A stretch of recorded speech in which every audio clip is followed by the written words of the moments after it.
Bismillahirrahmanirrahim. Alhamdulillah alladzi an'ama 'alaina bi tatimi sholihat. Wassalatu wassalamu ala sayyidis sadat sayyidina wa habibina wa syafi'ina wa maulana Muhammadin sahibil mu'jizat. Allahumma salli wa sallim wa barik ala sayyidina Muhammadin al-Fatih lima ughliq wal khatimi lima sabaq nasiril haqqi bil haqqi wal hadi ila siratikal mustaqim. Wa salli wa sallim alaihi wa ala alihi haqqa qadrihi wa miqdarihi al-azim. Rabbi israh li sadri wa yassir li amri wa hlul 'uqdatam min lisani yafqahu qawli. Qalu subhanaka la ilma lana illa ma 'allamtana innaka antal alimul hakim. Shadaqallahu wa shadaqa rasuluh. Hadirin jamaah sekalian yang dimuliakan Allah, puji syukur sama-sama kita panjatkan kehadirat Allah Subhanahu wa ta'ala. Malam ini Allah Subhanahu wa ta'ala izinkan kita berkumpul bersama dalam rangka melaksanakan kewajiban kita thalabul ilmi. Mudah-mudahan langkah kita ini dicatat oleh Allah Subhanahu wa ta'ala sebagai amal baik yang insya Allah sama-sama kita lihat nanti di yaumil qiyamah. Salawat teriring salam yang senantiasa tercurah kepada Nabi besar Muhammad sallallahu alaihi wasallam, kepada para sahabatnya, para pengikutnya, mudah-mudahan termasuk kita sekalian selaku umatnya yang berada di akhir zaman. Mudah-mudahan langkah kita menuju majelis taklim ini adalah sebagian daripada bentuk cintanya kita kepada Nabi Muhammad sallallahu alaihi wasallam, dan mudah-mudahan kita itu nanti diakuin oleh Nabi. Mudah-mudahan nanti di yaumil qiyamah kita bisa memandang wajahnya Nabi Muhammad sallallahu alaihi wasallam, bisa berjumpa dengan Nabi Muhammad sallallahu alaihi wasallam, bisa bertemu berkumpul dengan guru-guru kita dan asrafun as-saleh. Hadirin jamaah sekalian yang dimuliakan Allah, malam ini materi yang insya Allah akan saya sampaikan yaitu tentang masalah keislaman. Setelah kita mengucapkan asyhadu an la ilaha illallah wa asyhadu anna Muhammadar Rasulullah, ini enggak cukup dengan dua kalimat syahadat selesai ya, sebab banyak yang ngegrogotin penyakit-penyakit yang menggerogoti, yang nanti sampai pada akhirnya iman kita itu luntur, Islam kita itu hancur, yang ada cuma tinggal namanya. Makanya di sini disampaikan oleh Al-Imam Al-Qutub Al-Habib Abdullah ibn Alawi Al-Haddad, beliau menyampaikan wa 'alal insani al-ijtihadu fi hifzi islamihi wa taqwiyatihi bi fi'li ma amara Allah bihi min ta'atillahi, dan wajib bagi setiap manusia, berarti bagi kita nih, wajib bagi kita ada ijtihadu fi islamihi.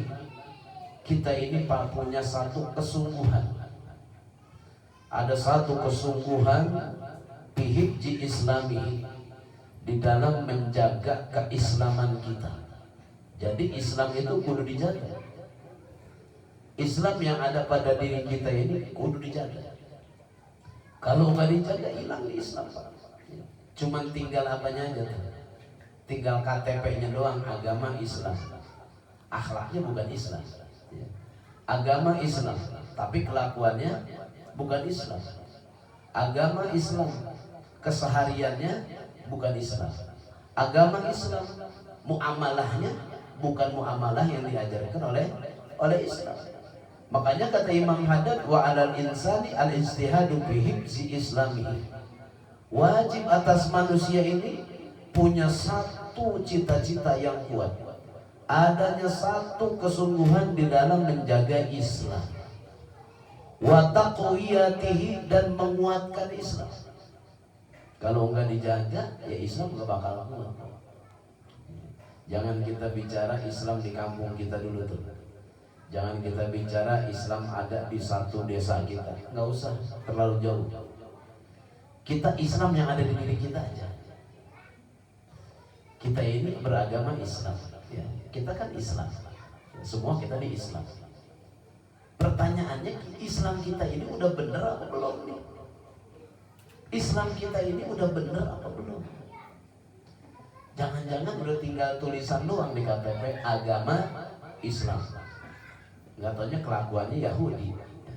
Agama Islam, akhlaknya Yahudi. Naudzubillah min dzalik. Ini harus ada satu kesungguhan di dalam menjaga Islam tersebut. Dengan cara apa kita? Bifi'li ma amarallahu bihi. Caranya yang pertama, bifi'li ma amarallahu bihi, dengan mengerjakan segala apa yang telah Allah perintahkan.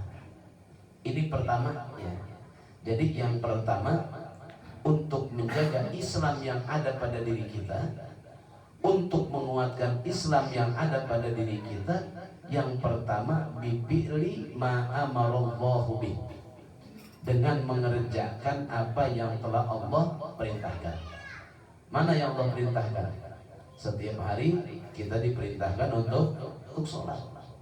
Sholat, ya, kita kerjakan sholat.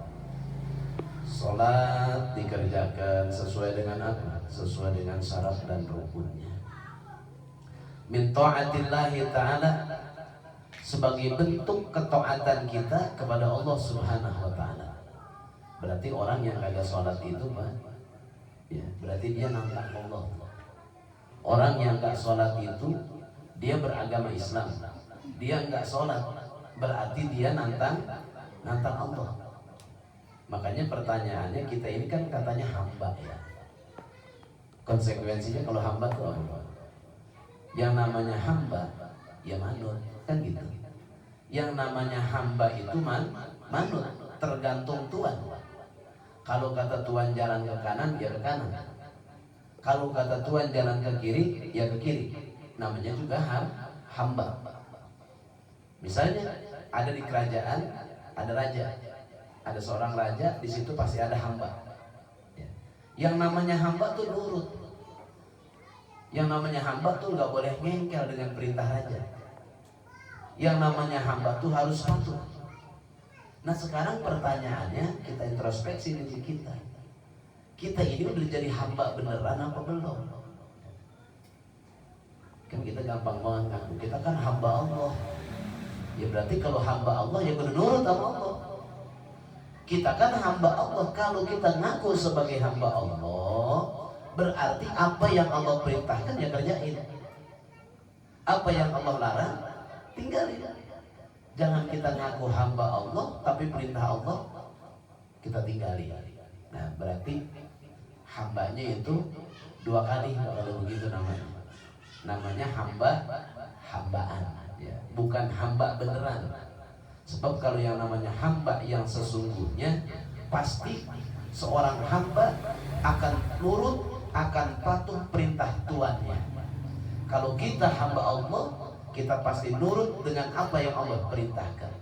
Kalau kita ngaku hamba, ternyata perintah Allah kita tinggalin, berarti kita pendusta, pembohong, ya, pembohong kita. Berarti mulut kita doang mengatakan kita hamba, tapi pada dasarnya bukan seorang hamba. Tapi bukan hamba namanya, tapi pembangkang. Nah ini. Fa innal mudayyi'a li awamirillahi, maka sesungguhnya orang-orang yang melalaikan, menyia-nyiakan apa yang Allah telah perintahkan, muta'arridun lil mauti ala ghairil Islam, ini akan menarik dirinya, ini akan mendatangkan kepada dirinya dia mati bukan pada agama Islam. Naudzubillah min dzalik. Gara-gara apa? Ya. Mudayyi itu melalaikan. Ya. Mudayyi itu menyia-nyiakan. meninggalkan, menganggap remeh, sholat. Yang sholat aja begitu, ya. Yang sholat aja belum tentu masuk surga. Ya kalau yang sholat belum tentu masuk surga, apalagi ente yang kagak sholat, kan begitu. Kan orang enak banget, Pak. Sholat. Yang sholat juga belum tentu masuk surga. Ya iya, yang sholat aja belum tentu masuk surga, apalagi ente yang kagak sholat, nggak ada jaminan, Pak. Ada lagi orang yang otaknya rada-rada dangkal, bukan rada dangkal, emang udah dangkal. Ini orang otaknya dangkal. Yang sholatnya rajin gak hidupnya miskin. Loh, kok sholat dikait-kaitkan sama kehidupan? Kagak ada urusannya sholat sama dengan kehidupan dikait-kaitin begitu. Beda hal. Orang sholat itu hidupnya cukup. Kecilin tak? Orang sholat itu hidupnya cukup. Kan kaya belum tentu cukup, Pak. Orang kaya tuh belum tentu cukup. Udah punya 2 pengen 3, 3 pengen 4, 4 pengen 5. Orang kaya tuh belum tentu cukup. Tapi kalau orang cukup itu udah pasti kaya. Makanya mintanya jangan kaya. Mintanya kita dicukupkan. Kalau minta kaya yang cukup gitu. Ya Allah, kayakan saya yang cukup. Berarti kayanya cukup.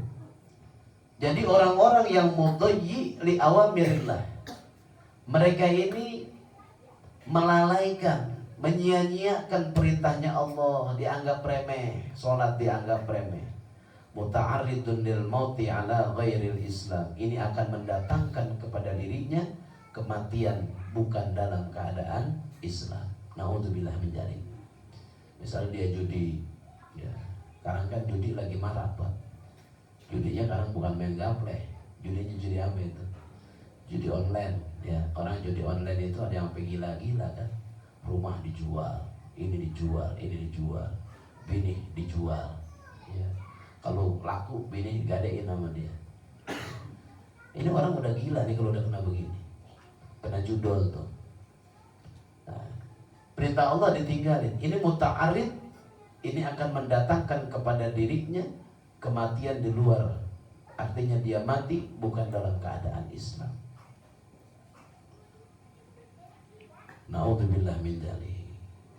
Wa alaihi aidan, dan atas itu juga ayyujannibal ma'asiya wal athama, kita diperintahkan untuk menjauhi akan segala macam bentuk kemaksiatan wal athama, dan segala perbuatan yang menarik kepada dosa, yang mendatangkan dosa. Jauhi maksiat. Jangan maksiat malah kita cari. Maksiat itu apa sih? Maksiat itu artinya tarkut ta'at. Maksiat itu tarkut ta'at.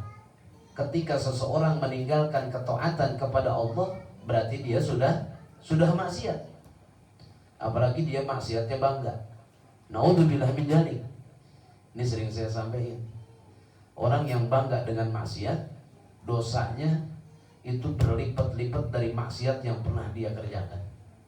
Misalnya dia ini zaman dulunya seorang pemabuk, ya, padahal dia udah berhenti dia mabuk, udah berhenti dia jadi pemabuk. Tiba-tiba di kemudian hari, di hari tuanya dia cerita, dengan bangganya dia cerita, saya dulu itu kalau mabuk nggak cukup 1 botol, cukup ya 1 kerat itu masih kurang buat saya.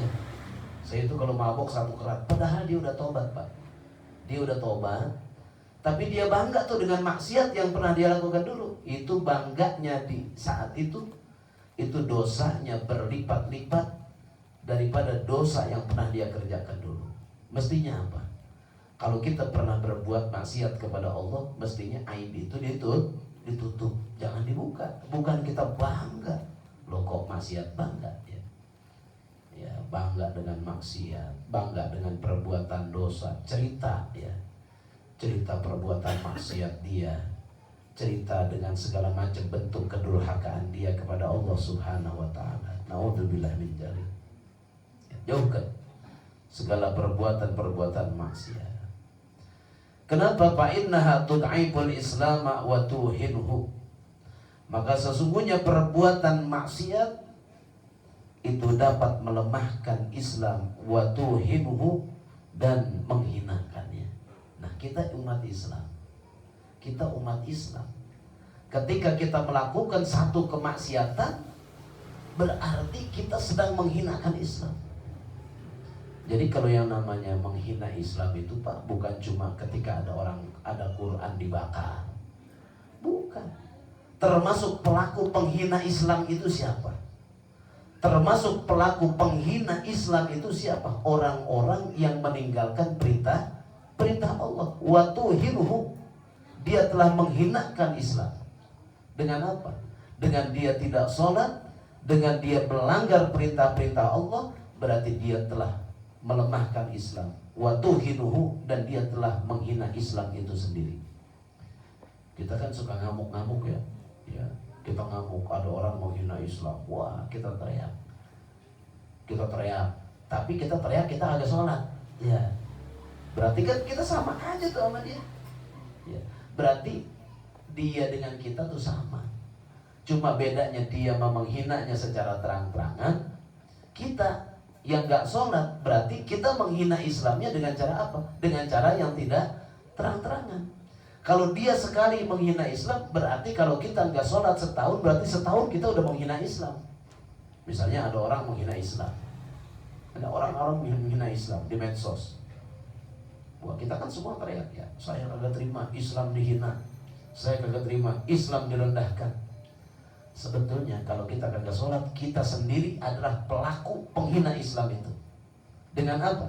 Dengan kita tidak melaksanakan perintah-perintahnya Allah, ya, berarti kita telah melaksanakan penghinaan terhadap agama Islam itu sendiri. Ini kata Imam Haddad.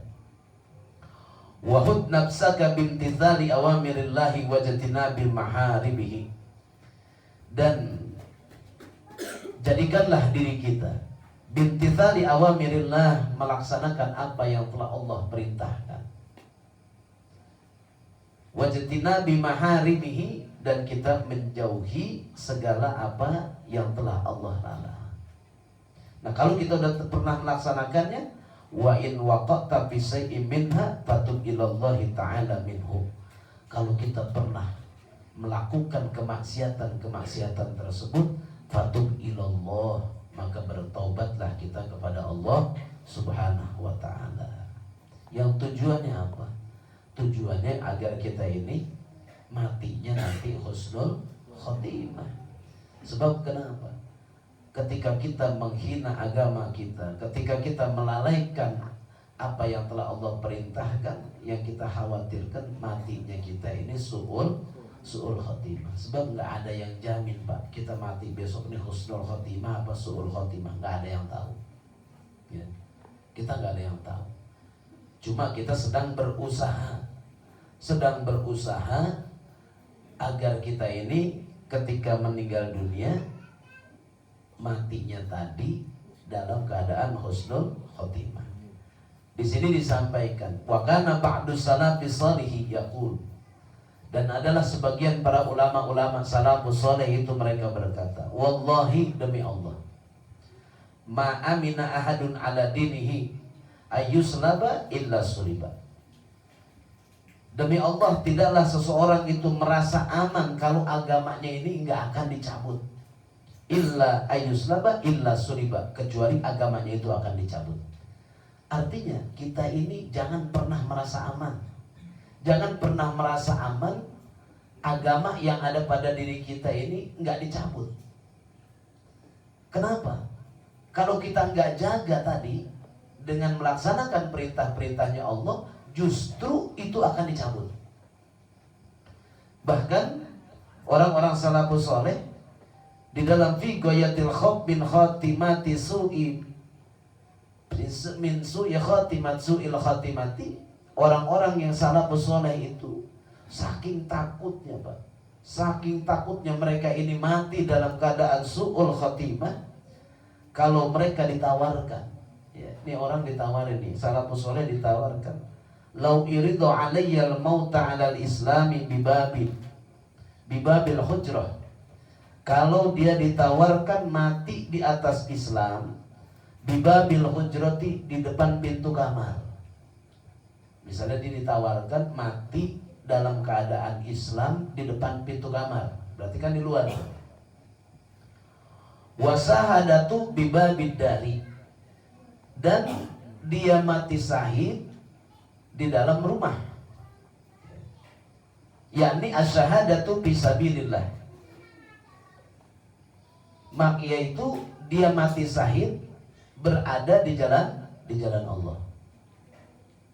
Dia ditawarin, misalnya andai kata ditawarkan nih orang salafus soleh, kamu itu mau mati dalam keadaan Islam di depan pintu kamar, ataukah kamu mau mati di dalam rumah? Berarti kan antara di depan pintu kamar dengan di dalam rumah ini kan ada jeda. Dia lebih memilih mana? Maka dia memilih lahtaratil mauta 'alal islami ala babil hujrati. Maka dia lebih memilih mati dalam keadaan Islam di depan pintu kamar. Dia nggak memilih mati syahid di dalam rumah. Dia lebih memilih mati dalam keadaan Islam di depan pintu kamar. Ente mau mati dalam keadaan Islam di depan pintu kamar, atau ente mati dapat pahala mati syahid di dalam rumah? Maka ulama salafus soleh, andai kata ditawarkan itu, dia lebih memilih mati dalam keadaan Islam di depan pintu kamar. Kenapa? Li'anni la adri ma bainal ladzi ya'ridu. Karena saya ini pada dasarnya saya nggak tahu, kata ulama ini. Dia tidak tahu apa yang terlintas li qalbi di dalam hatiku, bima bainal hujrati ila babidar. Saya nggak tahu apa yang terlintas di dalam hati saya di antara pintu kamar dengan dalam rumah. Sementara pintu kamar dengan dalam rumah ini kan dekat. Dia nggak tahu tuh kenapa dia lebih memilih mati dalam keadaan Islam di depan pintu kamar. Sebab perjalanan antara pintu kamar dengan depan rumah yang digambarkan begitu dekat, dia nggak tahu. Di antara itu apa yang akan terjadi, dia nggak tahu. Bahasanya begini dah. Kamu mau mati di dalam majlis dalam keadaan Islam, aku mau mati di jalanan, matinya mati syahid, kan begitu. Maka dia lebih memilih mati di dalam majlis. Padahal di depan jalan itu, di jalanan itu dia matinya mati syahid. Kenapa dia lebih memilih mati dalam keadaan Islam di dalam majlis? Karena dia tidak tahu perjalanan antara majlis sampai depan rumah, dia nggak tahu. Bisa jadi berbelok keimanannya, bisa jadi menyelinap setan di situ, menyesatkan agama dia. Ini saking apa? Saking dia menjaga ada satu giroh yang begitu tinggi. Makanya kita ini sebagai umat Islam yang hidup di akhir zaman, kita tanamkan kecintaan kita terhadap Islam. Kita kuatkan agama kita. Dengan cara apa kita menguatkan agama? Kita kuatkan agama kita bikasrati thalabil ilmi, dengan banyak menuntut ilmu. Islam ini di akhir zaman, Pak, Islam ini nggak akan kuat kalau bukan dengan banyak yang kita duduk di majelis ilmu. Kekuatan Islam di akhir zaman ini cuma satu.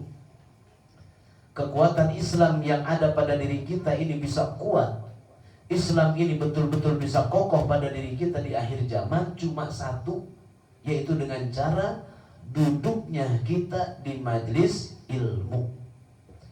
Di mana di majelis ilmu itu dibahas masalah sholat, di majelis ilmu ini dibahas masalah tauhid, di majelis ilmu dibahas masalah tasawuf. Karena semakin banyak kita membahas masalah sholat, semakin terlihat kekurangan kita. Semakin dibahas masalah tauhid, semakin kuat keyakinan kita kepada Allah. Semakin dibahas masalah tasawuf, semakin tertanam kecintaan kita kepada hari kembali. Makanya kekuatan keimanan di dalam diri kita cuma satu nih di akhir zaman. Nggak ada tempat lain lagi. Cuma satu tempatnya, yaitu majelis ilmu. Kalau saya bilang majelis ilmu adalah majelis penguat keimanan kita.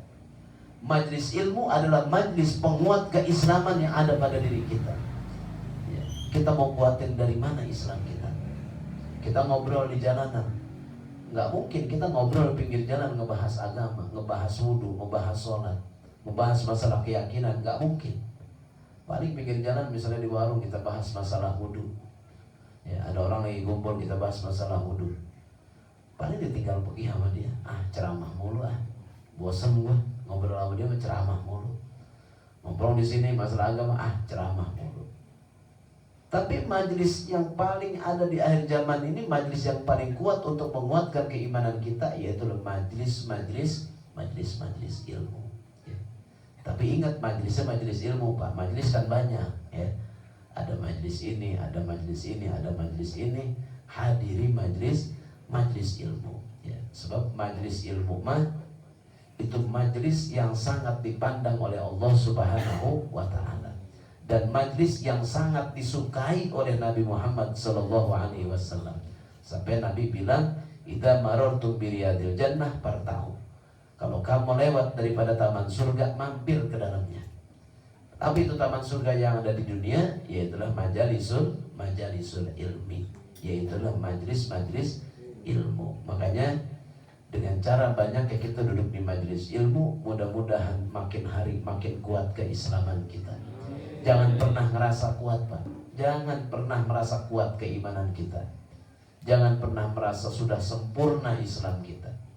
Jangankan sempurna Islam, jadi hamba juga kita belum tentu jadi hamba yang beneran. Ya. Tapi dengan banyak yang kita duduk di majelis ilmu, kita belajar untuk menjadi seorang hamba yang benar. Dengan banyak yang kita duduk di majelis ilmu, kita semakin hari semakin belajar agar Islam kita itu adalah betul-betul Islam yang dikehendaki oleh Allah dan Rasulnya. Ya. Kok Ustadz ngomongnya Islam yang dikehendaki oleh Allah dan Rasulnya? Sebab kita takut. Kita beragama Islam, di KTP kita agama Islam, jangan-jangan kita cuma akuan doang Islam. Tapi ternyata keislaman kita ini bukan keislaman yang diakui oleh Allah dan Nabi Muhammad. Tapi dengan duduk di majelis ilmu, banyak yang kita hadir di majelis orang-orang soleh, hadir di majelis para ulama, insya Allah Islam kita itu adalah Islam yang diakui oleh Nabi Muhammad sallallahu alaihi wasallam. Al-Fatihah. A'udzubillahi minasyaitonirrajim. Bismillahirrahmanirrahim. Alhamdulillahirabbil alamin, arrahmanirrahim, maliki yaumiddin. Iyyaka na'budu wa iyyaka nasta'in. Ihdinas siratal mustaqim. Siratal ladzina an'amta 'alaihim ghairil maghdubi 'alaihim waladdallin. Amin. Jemaah sekalian yang dimuliakan Allah, mari sama-sama